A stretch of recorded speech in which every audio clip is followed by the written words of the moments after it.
DroneTalks is an online platform to spread ideas and to educate in the drone ecosystem, to enable and foster innovation for a better future. Welcome back to the Drone Talk series dedicated to standards. We are back today with Mike Glasgow, chair of the ASTM WK63418, to continue the conversation around the UTM USS Interoperability standard.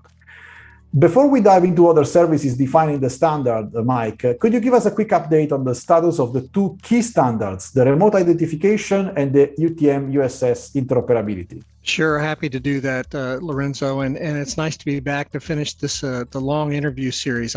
These have been a lot of fun. So the two standards, we have one that's for remote ID, and that was published almost 2 years ago. It's F3411-19. And that one we have recently been going through a revision because the FAA released their rule, and we had to make a few minor updates for that. So we've been through the ballot process on that. There were just a few minor changes, and we're also developing a mock that goes along with that for compliance to the FAA rule. And so that we expect the ballot process on both of those documents to finish over the next couple of months and to have that be republished certainly by the end of the year. The USS Interoperability standard that we've been talking about it's similar time-wise. We have gone through a first ballot on that. We expect to go back into the second ballot, which hopefully will be the final ballot around the end of September. And then to get through the publishing process, hopefully by the end of the year, that one is published as well. In both cases, going through the ballot process has been a generally positive thing. We haven't, there's no major changes coming as a result. So I think they're both on track to be out by the end of the year. Okay, Mike, so let's go back to the UTM USS Interoperability standard, right? And in our first interview, we discussed the Discovery and Synchronization Service, the DSS, operational intents, and the strategic conflict detection. What are the other services that you would like to talk about today? I think it's easier to see this visually instead of trying to remember all the services in your head. So I've pulled in a figure here that we can look at that lists all the services and the roles that are defined in the USS Interoperability Standard to look at. So you can see up the top here, we have something called strategic coordination. And strategic coordination includes conflict detection that we talked about last time. And it also includes something we didn't talk about called aggregate operational intent conformance monitoring. The next major one you see here that folks will probably be familiar with is conformance monitoring for situational awareness. And we put qualifiers on these names. We wanted to distinguish between conformance monitoring that is providing tactical situational awareness versus that aggregate operational intent conformance monitoring, which is more of a strategic type of conformance monitoring. And we can talk about that as we go further. And then the third major area you see down the bottom of the blue box and in the pink box is constraints. There's a constraint management role for creating constraints, and there's a constraint processing service that is how you take that information and make it available to operators. So all those things are defined in the standard, and most importantly, the interoperability required between the different USSs that are either creating the constraints or consuming them or doing conflict detection. All the interoperability with the other participants is also specified in the standard. So aggregate operational intent conformance monitoring. I can see an acronym coming here. It's going to be very nice, right?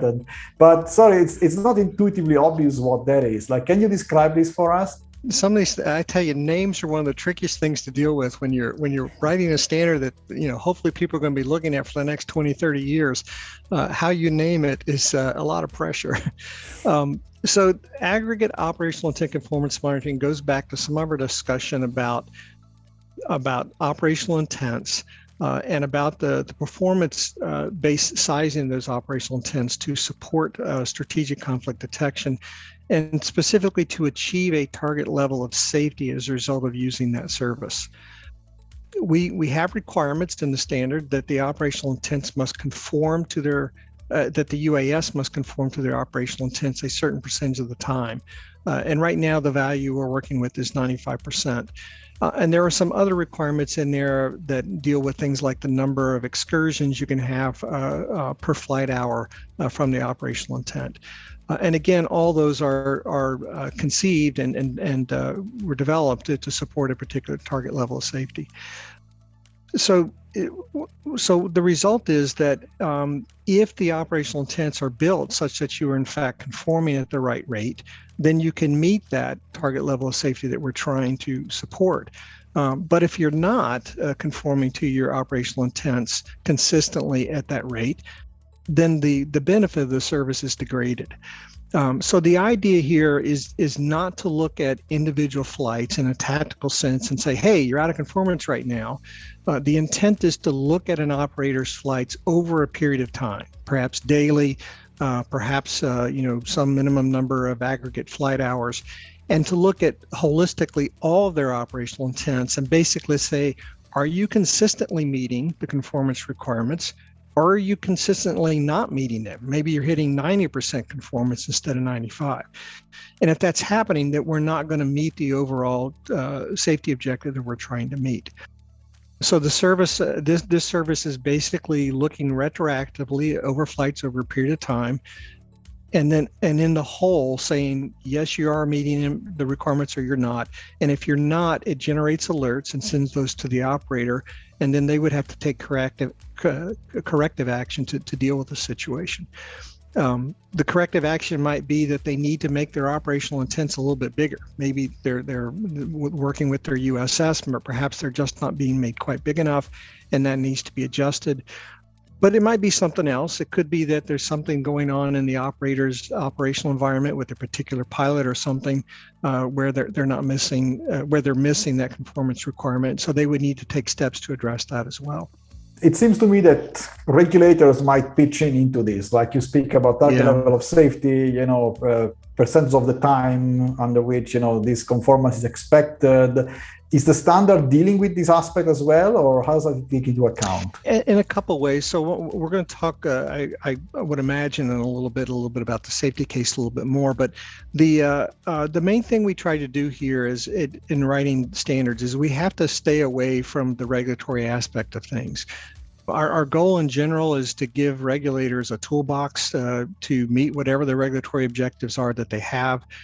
So in this case, the toolbox we want to give them is a capability to do the monitoring and to detect situations that need to be alerted so that the operator can go deal with the situation. How the regulator may choose to use those tools is up to them, quite frankly. But you could imagine things like if you're below some threshold for some period of time, then you have to address it within a certain period of time. And maybe flights are suspended, or maybe the USS is not allowed to interact in the ecosystem for some period of time. Those are fairly draconian measures, and we're not suggesting that's the way it should work, as normal course of business. But whatever decisions are made there, that's the regulator's call to make, and we'll just give them the tools to support that process. And you mentioned safety, Mike, something that is near and dear to my heart. And it relates a lot to my work with the JALOS Working Group, Safety and Risk Management on the SORA. So is a standard addressing the issue of a safety case and how it relates to the different services that it defines? Does it pinpoint to others? How would it work then? Yeah, so this is one of the things that we're most focused on as we go from the first ballot to the second ballot. There obviously are some requirements in the standard that relate to safety. For example, the one we've been discussing, the percentage of time that you have to conform to your operational intent. And clearly there needs to be a basis for those requirements that people can understand. Why are we saying that it has to be 95% conformance, or why can there be a limit to the number of excursions per flight hour? So we want to provide information, and we're looking for the best way to do this. There'll be at least some kind of summary information provided in the standard. We may publish in another venue some white papers that support, that provide the analysis for how we arrived at where we arrived. But we want to make sure that users of the standard can understand why the requirements are written the way they are and what benefit is it going to provide. The primary focus for this first version of the standard with respect to safety is strategic conflict detection, and over time we'll probably address some other aspects of it, but that's the main objective. And there's been quite a bit of analysis and some simulation work that's gone on to try to come up with information that supports this. And I think what we will probably do is dedicate a future video just to the safety topic so that people can get an overview of what was the logic behind our safety thinking and what was the basis for some of those numbers. So I don't want to jump the gun and sort of pre-announce what some of those results would be. We'll save that to the folks who have worked the most on the safety case. But the key result is folks are going to see that there is a dramatic reduction in the probability of having mid-air collisions between UAS by using the strategic deconfliction service. And that's the main objective. Many of us, I think, in the community look forward to hearing more on that. I can hear BV loss, coming. Yeah, absolutely. So that's great. Anyway, Mike, let's move on to another form of conformance monitoring. You mentioned the conformance monitor for situational awareness. What's that? Can you describe us? Yeah, so this is more I think what most people traditionally think of when you say conformance monitoring. It's taking the real-time position data received from the aircraft or potentially from a surveillance source. We focused on the data from the aircraft in this first version of the standard, but comparing it to where it's intending to fly per its operational intent and detecting when it's not inside its operational intent, which would mean that it's non-conforming, and taking some actions in response to that. So the main action that happens in the context of this first version of the standard, when there's a nonconformance, is that we want to provide situational awareness to the other operators and USSs that have operations in the area where this nonconformance takes place. So conformance monitoring for situational awareness is to pass that information on to the other folks that are potentially affected by it. I wanted to use a couple of graphics to help talk to this from the standard as well. This first one, and we're not going to go through this in gory detail, it's the state transition diagram for the operational intents. And there's just a couple of key threads that I wanted to show here. If you look at it, you see down the middle, there's sort of the nominal path. We have an operational intent that goes to the accepted state. At some point, it becomes activated when it actually takes off.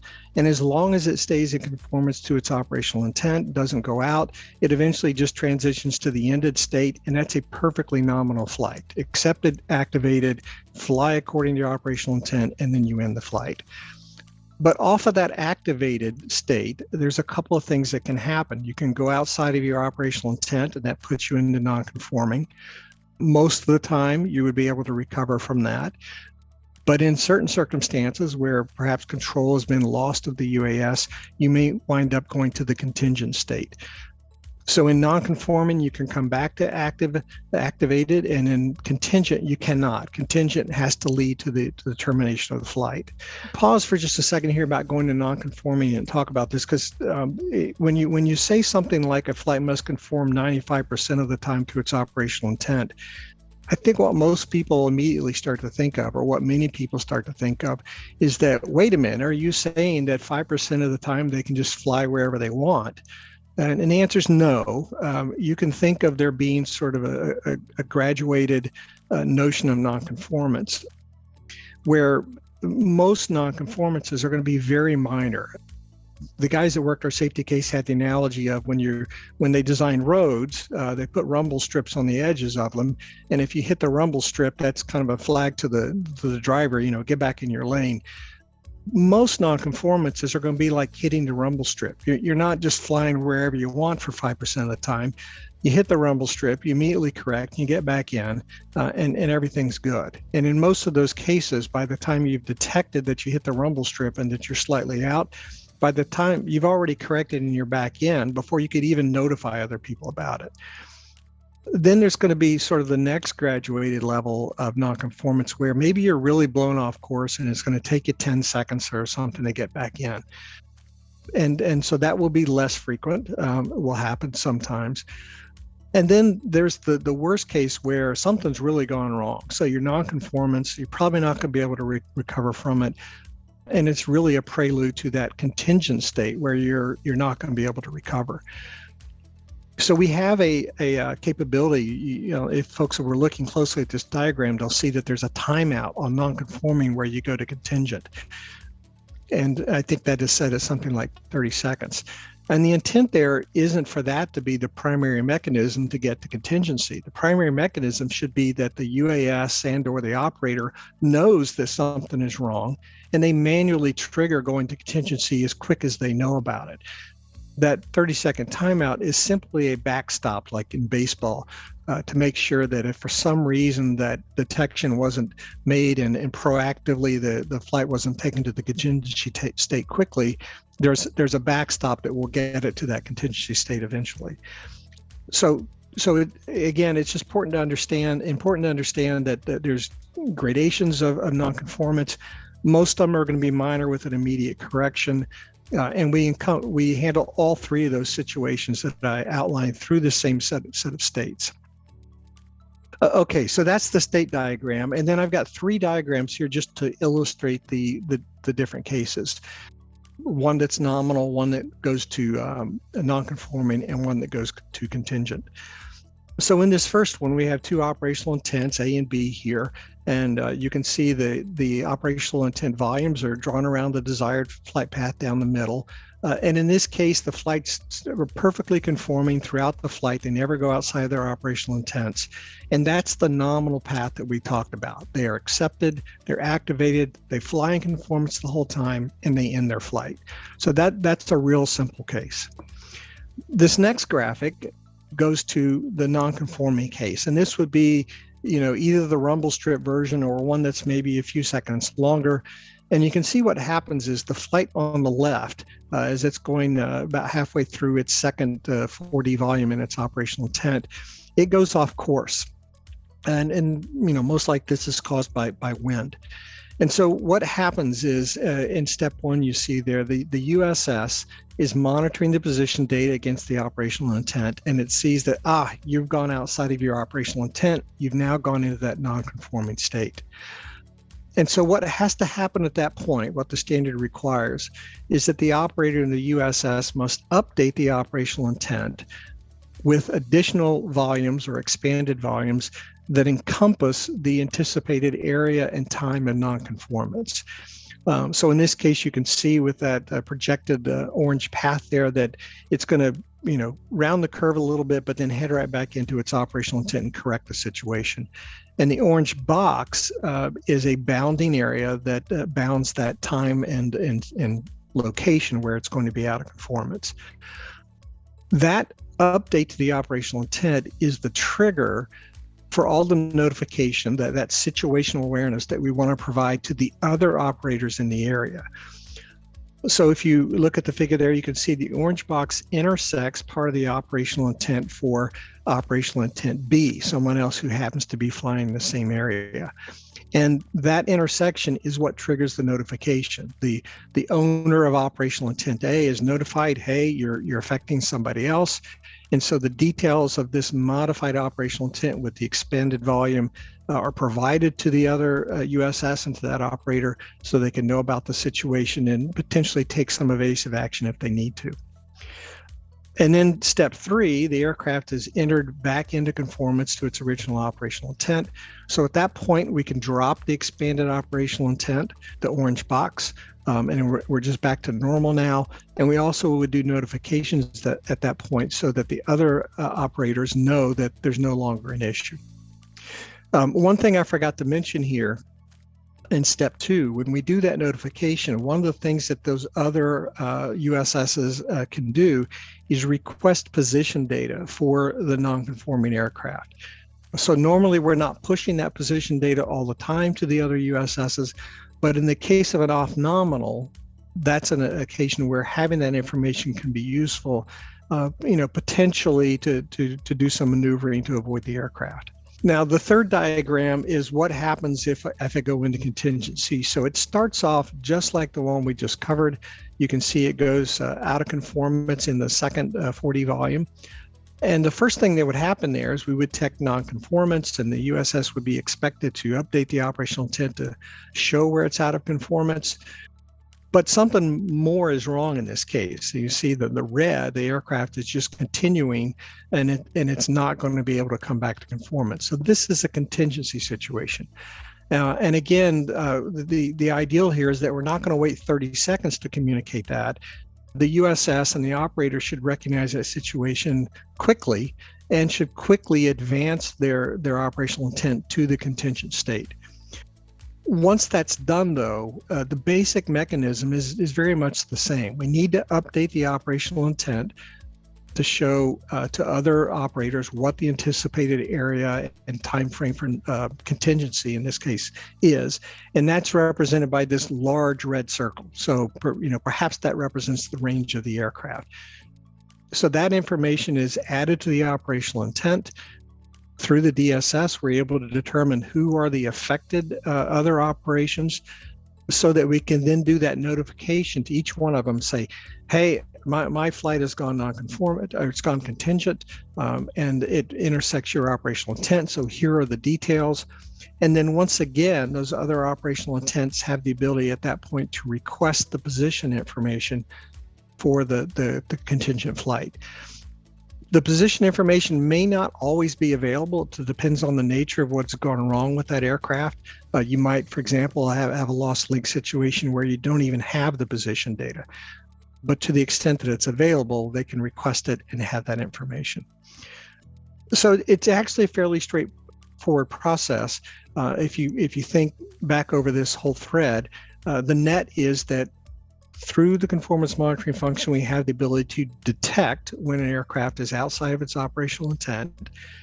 Through the modifications to the operational intent and through the DSS, we have the ability to notify and provide the relevant information to the affected or the relevant other operators and operational intents, and to provide that real-time position data if it's requested.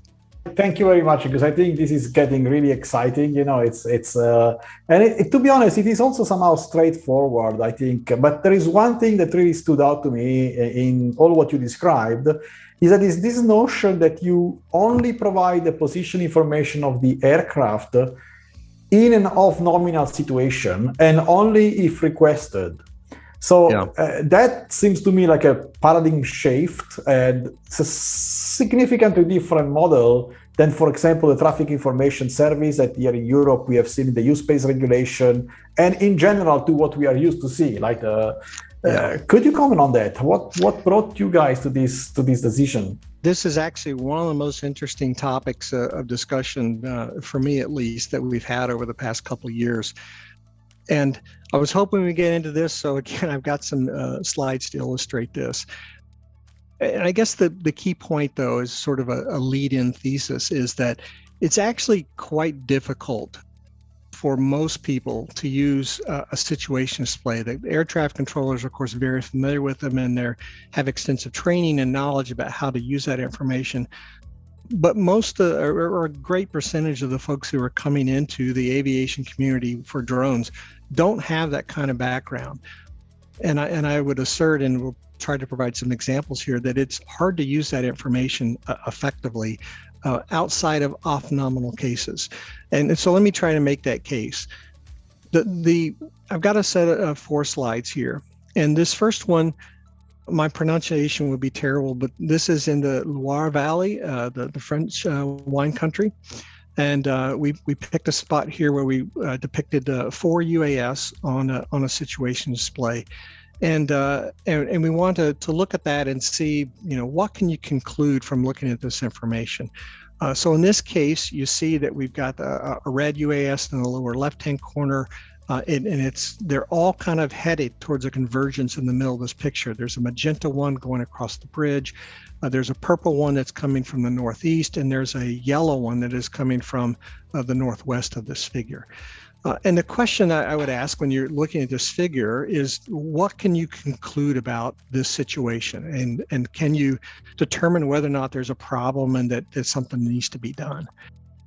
And I would argue that you can't. It looks kind of scary because everything is headed in the same direction, but you don't really know what each one of these aircraft are going to do over the next few moments. So it's hard to be conclusive from just looking at this picture. The Traffic Information Service, or most folks as they envision that, includes a next waypoint. So you're getting a little bit of projection in the future. So if we go to the next diagram here, I've added a vector each one of those targets. And in this particular case, it kind of makes the situation look worse because everyone's, continuing to head towards the same location. But again, I would ask the question, what can you conclude here?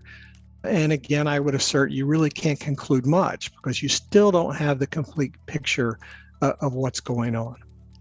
So let's go one more figure. And on this next figure, before we throw it up, what I'm going to do is add the operational intent information for each one of these aircraft and see if that helps us. So when we do, wow, this looks okay all of a sudden, because now we can see that the yellow one in the upper corner, and it's the operational intent is around the field, and you can kind of conclude that there's some kind of agricultural inspection that's going on with that particular flight. So even though its current heading and its next waypoint is in the direction of this area of convergence, it's not going to come down there. The purple one that was coming from the northeast, it's going right along a railroad. So it's doing something like a rail inspection. And because the other ones clip before they get to it, it doesn't conflict with anybody. The one in the southwest corner, the red one, you can see that its operational intent is around an island. It's doing some kind of wildlife photography. So even though at the moment it's headed towards what looks like trouble, it's not going to keep going in that direction. And then same thing for the magenta one. It was going across that bridge. Well, it's going across that bridge because it's doing a bridge inspection, and it's not going to continue and go across the railroad tracks up above. So, the conclusion you could draw from this might be, this is perfect. I can give the current position data, I can give the next waypoint, and if I just add the operational intent information, now I've got everything I need in a situation display to make it really be useful to somebody. However, I would argue even that is a false conclusion. So I'm going to go to our fourth image, and it's also going to go show a set of operational intents. But you can see in this case, the operational intents are totally different. There's not a bunch of VLOS operations, a survey in a field or over an island or a bridge inspection. These are all VLOS type operations, and they all intersect. So again, I would ask the question, is this a problem or not? And I would assert it's very, very difficult for the typical person to look at this display and say it is a problem or it isn't, because it's not just the fact that these operational intents overlap. The question is, when do they overlap? Do they in fact intersect at the same location at the same time and represent a conflict? Or are they all time separated and or altitude separated? And it's very challenging to tell just from looking at this. So just that kind of is background to say it's difficult for a typical person to use a situation display. I want to relate a little story that's something that happened with me working on an air traffic control system. This was about 20 years ago, actually, but I was working on the oceanic air traffic control system for the FAA. It's called ATOP, Advanced Technologies and Oceanic Procedures. And I was the system architect for that system at the time. And when you look at oceanic airspace, one of the key things that happens there from an aircraft and a pilot perspective is that as they burn off fuel, they want to climb because it makes their flight more efficient. And so the most common clearance request that we would get in oceanic airspace was a request for altitude. In some circumstances where if you have traffic that's really nicely spaced out, the controllers can give the pilot what's known as a cruise climb. So you might be going from flight level 290 to flight level 370. And that lets the aircraft just climb as they're able to. And as you go through an altitude and vacate it, then that frees up the airspace below you. But initially, when you got this cruise climb, it would block the airspace from 290 to 370, let's say.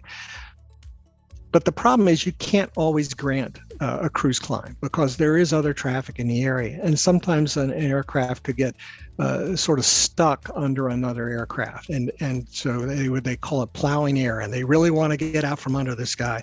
So they would make a request to the controller, and the controller will look at the situation. And the problem is that it was too complex for them to figure out how to give a clearance that would actually be safe. And the question that the thing that's striking about this is These are controllers that had many years of experience in dealing with these complex situations on a situation display. They had a situation display. And in fact, they even had access to the flight data for the flight, so that they knew the intent, you could say, but yet that they were still unable to issue these clearances. And the reason is because it was just too complicated to figure out, how do I maintain my separation requirements and climb this aircraft through another one or two aircraft? And so what happened in the ATOP timeframe is we added capabilities to the automation to do conflict detection automatically and to assist the controllers in doing the conflict resolution. So typically when you're going to do a climb like that, you would need to include some restrictions. If you climb to reach this altitude by this time or by this fix, and you combine some of those together, then you can find a way to get up to the altitude that you want. And the automation is able to help the controller do that. So when we introduced that, the number of altitude clearances granted went up drastically. It was very interesting. One of the most interesting conversations that I ever had was talking to Bill Simple, who was the head of NATS at the time. And his argument was that we shouldn't even have a situation display because the automation needs to take care of this. And it's too hard for the controllers to figure it out using the situation display. And therefore, why do we even need a situation display? If the system is detecting the conflicts and assisting in generating the clearances that resolve the conflicts, why do you need this graphic picture? And you talk about paradigm changing, that was pretty radical at the time because there were virtually no air traffic control systems at the time that didn't have a situation display. So, okay, so that's a long-winded tangent, but bring it back to UAS, because it very much relates. This notion that it's really hard to draw conclusions effectively from a 2D representation of a 4D situation is why we emphasize providing that situational awareness data only in the case of an off-nominal situation and only for the aircraft that was involved in it. The rest of the time, it's far better to let your authorization service and the automatic conflict detection and resolution logic that you have handle that. And as long as you are deconflicted from the other flights, there is no point in looking at them. It's only the ones for which you don't know that you have a conflict-free situation that you might want to look at. So that's why in the context of our conformance monitoring for either non-conforming or contingent, we only provide that information during that off-nominal situation and not all the time. It makes a lot of sense, and I can see many conversations, in many different venues, around this topic. I think this is extremely, it's thought-provoking, and I mean, obviously, I like it. You can see the digitalization and the innovation coming into this like a big style, right? And I'm sure many people will not be ready for it. There will be a lot of discussion around it, but I think it's very, courageous, from the ASTM side, from your side, to push something like that and believing in the technology and the innovation that you are actually designing. So this is extremely interesting, and thanks for the explanation. Yeah, we expect a lot of spirited conversations on this topic going forward. That's for sure. That's for sure. All right, Mike. So let's leave this topic for the moment. And can you give us a quick overview around constraint? That's the third, macro area you wanted to discuss, the third service. Constraints. I think of this as being a very straightforward thing for people to understand.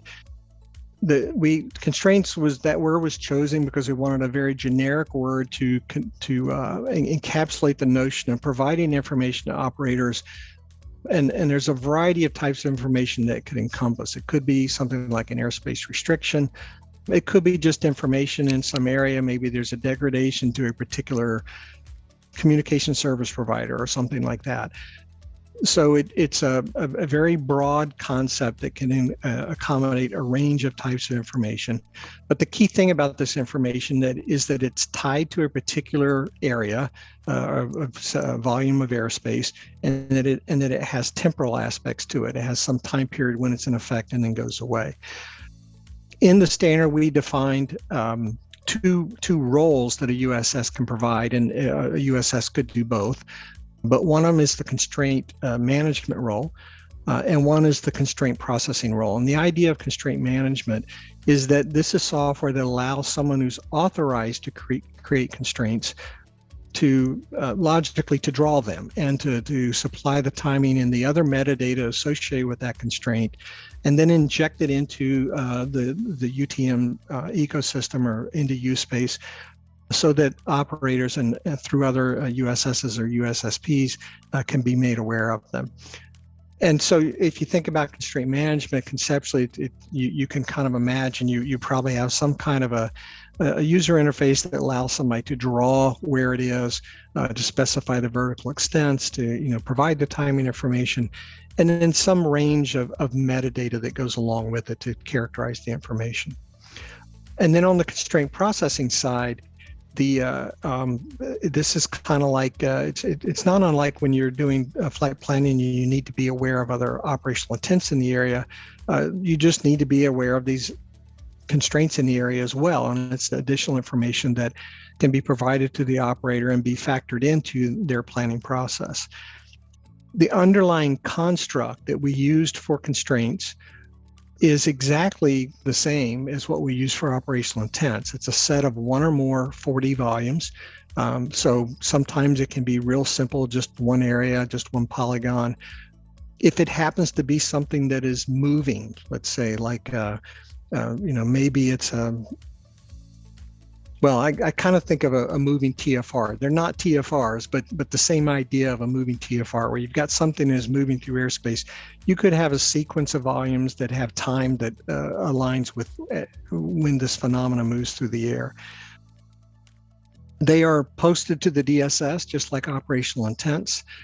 And when a USS does a query into the DSS to find other relevant operational intents, they would do exactly the same thing to find the relevant constraints.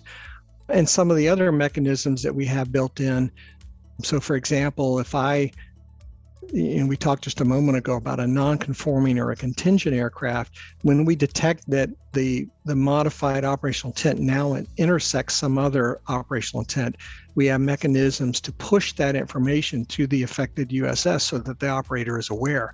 The same thing can happen with constraints. You can have a subscription in the DSS. All operational intents have an implied subscription in the DSS. So if someone creates a new constraint that affects an operational intent you've already got in the system, you're going to be automatically notified about that new constraint. In the context of USpace, we think the main thing where the constraint construct could be useful is for things that are dynamic. A lot of airspace information will be fairly static and can be published in advance with effective times, kind of like aeronautical data on 28 or 56-day update cycles. But there will also be some situations where things are more tactical and they're short-lived little situations. And that's where the constraint construct could be used. And it's nice because it has that built-in mechanism to make sure that everyone that's affected by it is notified, and anybody that comes along later to plan a new operational intent, they will discover it as part of doing their discovery through the DSS. Excellent, Mike. Thank you very much. And we are running short of time, and I would be glad to be talking with you like for the next 5 hours around the topics of this standard. It's extremely interesting. I'm sure it's interesting for everybody that is watching this. So thank you again, and I think it was extremely informational for myself and all our audience. And before we wrap everything up, I'd like to spend a moment on remote ID. Coming back to where we started a little bit, particularly the network side of remote ID. We have seen that Switzerland has announced the launch of their nationwide remote ID service, which is developed entirely in accordance with the ASTM standard, right? Yep. So it seems to me that we are finally moving from paper to real, operationalized services at the nationwide level. So what are the highlights of these standards actually relative to network?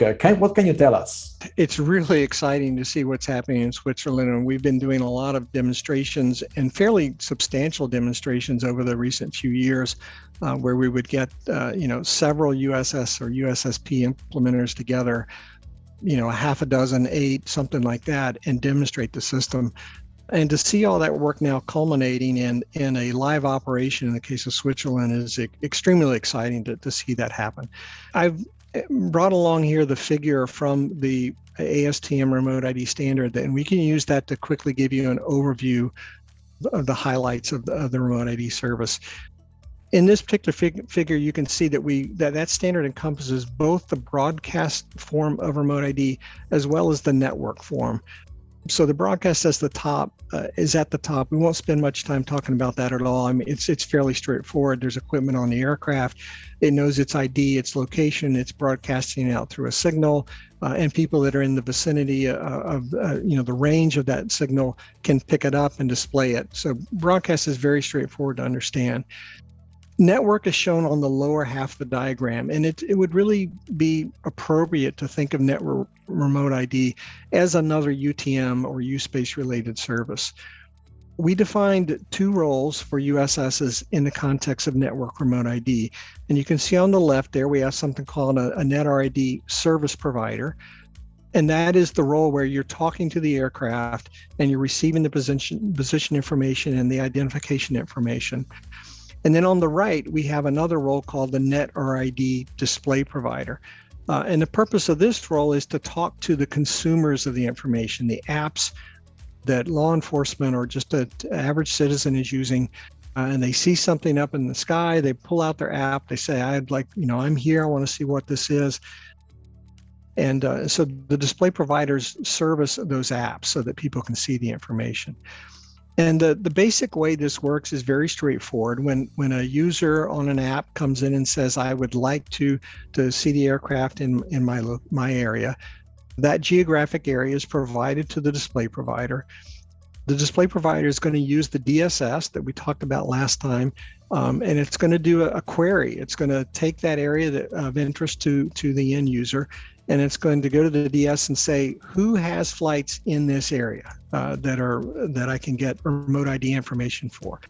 And the DSS is going to do its thing. It's going to say, well, these 3 USSs have flights in the area, and here's the URL that you would use to contact them.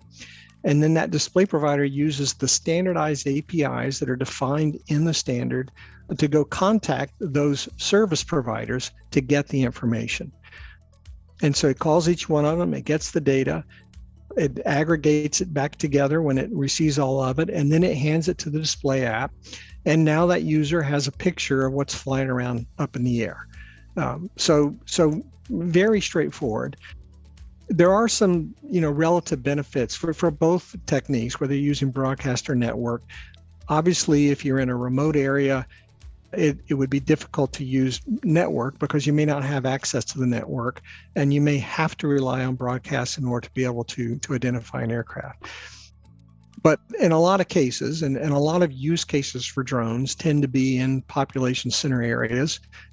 Delivery as an example, you want to deliver where there's lots of people, and that tends to be where we have good coverage for network access. And one of the benefits to the end users, take law enforcement for example, is they no longer have to be in the vicinity of the UAS in the range of the broadcast signal. They can be anywhere and zoom to a particular location on a map, and because somebody called and said there's a problem there, they can check that out remotely and see what's going on. Another situation that can occur is you have a fast-moving UAS and it goes through the area, and it's not supposed to be there. You try to whip out your phone and bring up the app so you can identify it, and by the time you've done all that, the drone is out of range because there's a relatively limited range on the broadcast signals. But with network, we've specified it so that you have the ability to access what we call near real-time data for UAS, which means you can see what was there some amount of time in the past. And so you're not in this race to pull out your phone and get it identified, while you still can. You have a little more time to be able to do that identification. So being able to access it remotely and having some access to historical data are both very beneficial. One other thing I would mention about network is that, one of the concerns with this information that has been talked about a lot throughout the community is the issue of privacy. And if you think about traditional aviation, this point's been made many times, but you have aircraft flying to and from airports, Generally speaking, they have a bunch of anonymous passengers flying on them. And so there's not as much of a privacy concern associated in that scenario as there potentially can be with drones, where you have a drone flying from a particular business to a particular home address, let's say. And you can start to discern some patterns of life type information if you're able to look at all that information in detail and to look at it over a period of time. So one of the things we did as we were specifying the network side is to put in some privacy controls that limits the range of how far you can see. I mean, if you think about the normal use case, and the normal use case would be law enforcement see something that they need to know who that is, or a citizen sees somebody that they think is doing something wrong and they need to know who that is. That's generally something that you can see locally. So it doesn't make sense to in that context, provide the end user the ability to see a whole state or the whole country with every drone that's up there. They only really need to see the ones that are in close proximity to where they're standing. And that winds up contributing some to the to the privacy posture that we'd like to see. So we can put limits on the network side to bound how far out you can see. And at certain ranges, we can also aggregate information to be less specific, and that helps with the privacy concerns. Just because the figure's been up here and people may wonder what it is, there at the bottom on the left, you see intent-based operation reported pre-flight. What does that mean? Regulators may or may not choose to use this, but the idea is that for some of the aircraft that is out there, that maybe it's legacy aircraft, maybe it's the modeling community, for example. And the idea is that they're not equipped to participate either in broadcast or network, but they could participate by filing their intent in advance, and then that can be reported through the network in the same way that the live data would be reported. And that's actually, something that can be done very quickly as an initial network remote ID capability, because it doesn't require any equipage on the aircraft and very little infrastructure to support. But again, it's up to the regulator to decide whether or not they want to use that type of capability, and we'll see what they decide to do.